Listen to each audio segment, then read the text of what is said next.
亲爱的家人们、弟兄姊妹们，我是淑芳。今天晚上我们在这么漂亮的场地举办了一场非常盛大的圣诞晚会。今天来了很多的新朋友他们也愿意在这么好的一个氛围当中，在这么好的一个节日当中，愿意接受这份属天而来的祝福，让更多的人能够听到属天的好消息。尤其是今天晚上最后陈老师的分享，他的信息分享激励了很多的人，大家都愿意站起来接受祝福。还有我们这么多的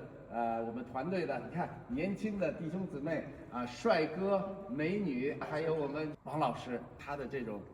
默默的付出默默的支持，这是感动了我们年轻人。谢谢你们